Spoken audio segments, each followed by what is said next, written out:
Well, hey everybody, welcome back to the channel. Well, as you can see, I'm not in the craft room for this video this evening. I wanted to be out here where I was going to showcase our first setup for this 2024 holiday fall and Halloween season. As you can see behind me, the fall village is done. It is up, and I'm pretty pleased with the way it's turned out.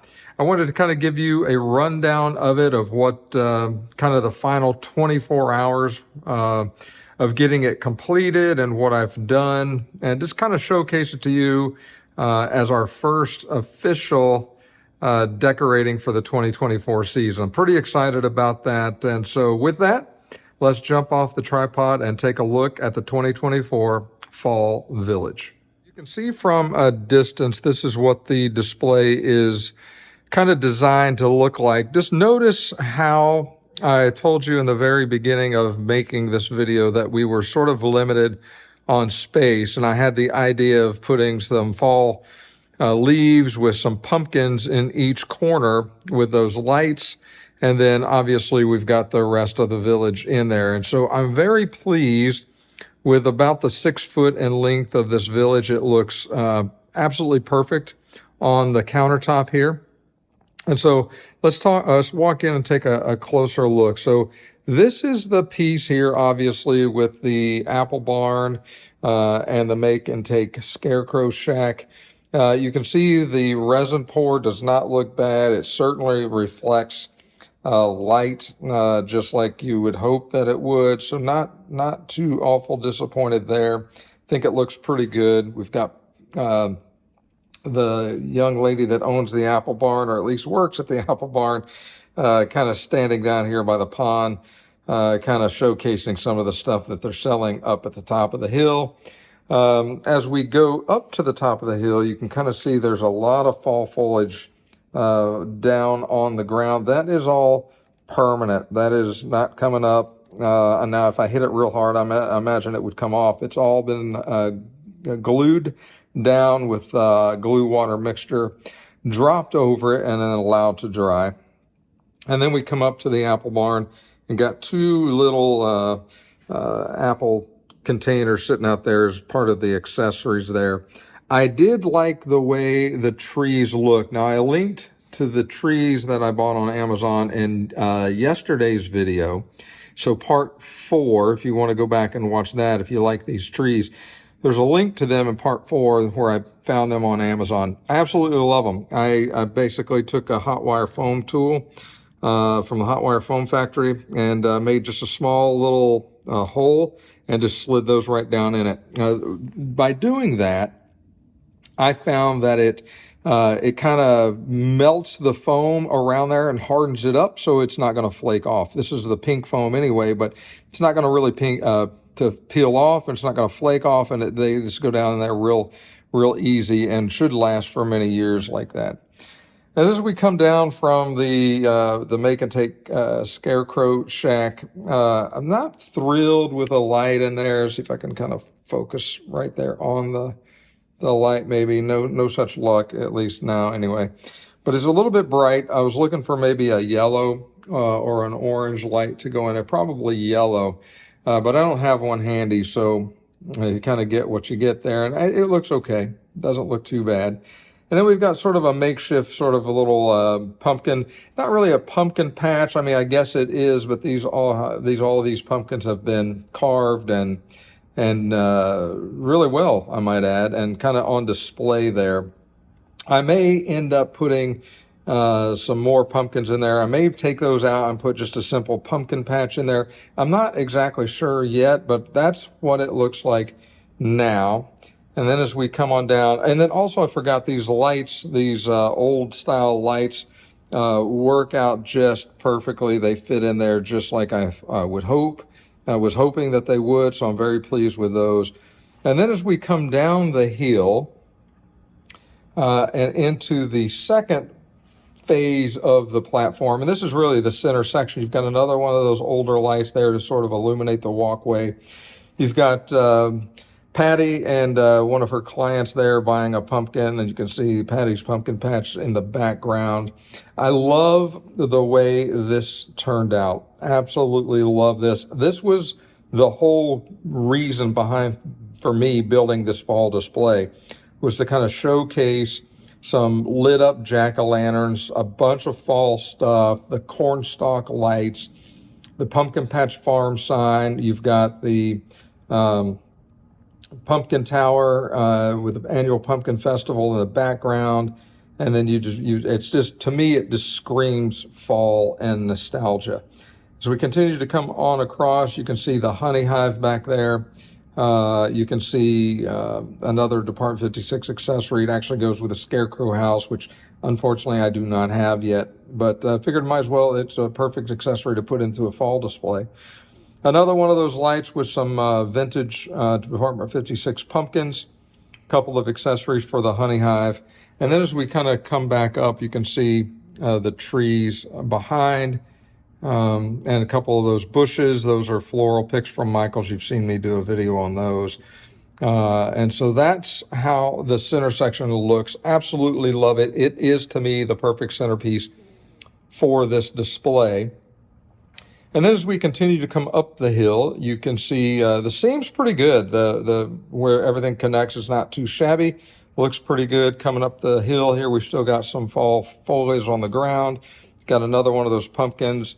You've got the pond. You can see how well the pond, echoes the light of whatever it is you're looking at. Really reflects down here. It looks really, really nice, I think. We've got an apple bobbing accessory there. And then we've got Crazy Cow's kettle corn with Crazy Cow front and center right there. Nice lights in this accessory. I love it. It lights up just enough to be very, very cool, especially at night. We'll turn the lights off and look here in a moment. If you look back, and I try to make this as purposeful as I can, if you look back, see if I can zoom in just a little bit. If you look back, you can see the scarecrow in the back there in the corn maze with the red lights, eyes glowing back there. We'll take a look at that here in a moment. And then as we come back up the hill, then you can see again the staircase. You've got Jack doing his magic with a young onlooker right there next to the pond. You've got another one of those lights to help illuminate him at night. You climb the stairs with a lot more of the permanent, again, fall leaves down. And then we get up into Jack's pumpkin carving studio, which is, again, one of my all-time favorite displays. And there's more of those trees. There's a couple more there. And then on the back side, you can kind of see how they go into just the back of the display there. Over to the corn maze. Wasn't real thrilled about it. I mean, it's about as mazy, I guess, as it's going to get for me. You can kind of see it's not great, but it's not bad either. I mean, there is, you do have the entrance here, and then, outside the entrance, as you come through, you've got one way, you've got the big scary scarecrow there. It's really just a circle, but it does look pretty much like corn. And then you've got the big corn stalker there. I can't remember exactly the name. It's a Department 56 piece from this was last year, maybe.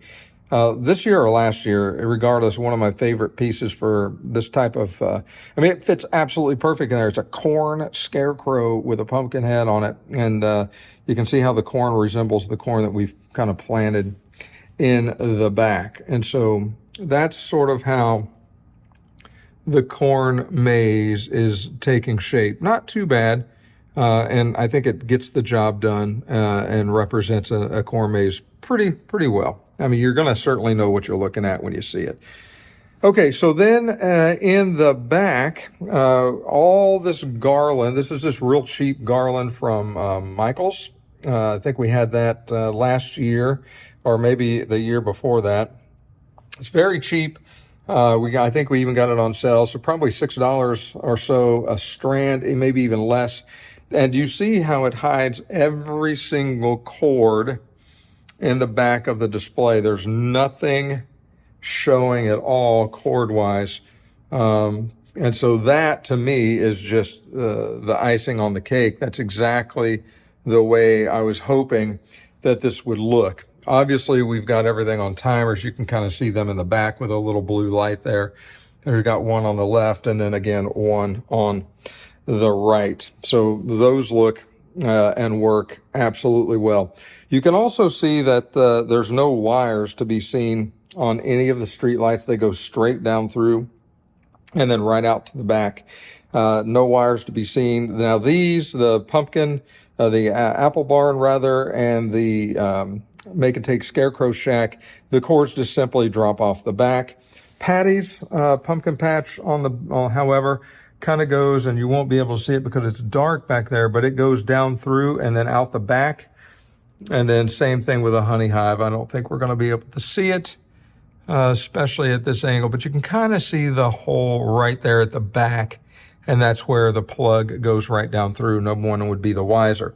See if we can kind of capture these. You can see right there at the base of that where the cord goes right down through and right through the back, and there's a tunnel under there so it doesn't sit up. You can see, if you look real close, right there on the side of that, there's the other hole for the corn stalk. And then right there behind that pumpkin, or right on top of the center pumpkin, is the hole, it's covered up with some grass, for all the pumpkins that are lit up here in the front. So again, I am big on trying to make sure there's no cords or anything showing on my displays. This one I was a little frustrated with. You can't do it any different, right? That's a white plug. I saw that when I took it out of the box. I'm like, you have got to be kidding me. They put a white plug on this. I don't like the white, plug in there either. But I took that out and I masked the front of it, the metal part, the connector that slides into the building. I masked that off with tape, and I spray painted about, 8 or 10 inches of that cord black. So that way you won't see it really as you're just kind of scanning. It blends in a whole lot better than it would have been had it stayed white. So it's little details like that I think help to kind of sell the realism of your village. So that cord goes right from the back. You should be able to see this one right down through the top there, right behind the building, and then goes right out the back with another tunnel. The red lit scarecrow goes right off the back, right out of the corn, so no issues there. And then Jack's clearly goes right off the back of the display. And then again, this final light is going straight through. And then there's no really need to tunnel those because the wires are so incredibly thin. They just simply sit there. So I'm very, very pleased with the way this turned out overall. Very, very excited to have the first village displayed. And if you look at, again, that's why the measuring pieces and parts are so critical to making sure that your village is displayed exactly where you want it and how you want it. I'm right against the edge of the countertop.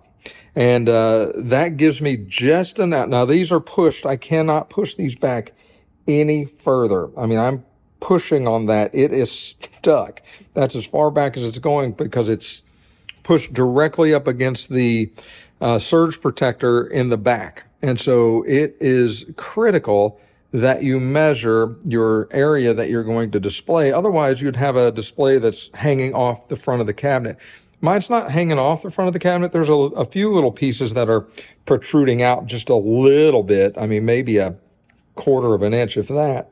But all in all, it fits right on this countertop just like it's supposed to. So let's turn the lights down and see if we can see what this looks like a little bit better with the lights off. It may or may not work. The camera's pretty good at picking up details in the dark. So let's shut the lights down and see what it looks like.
Okay, well, there's a look at the first village that we've got up for this holiday season. This is the 2024 fall display.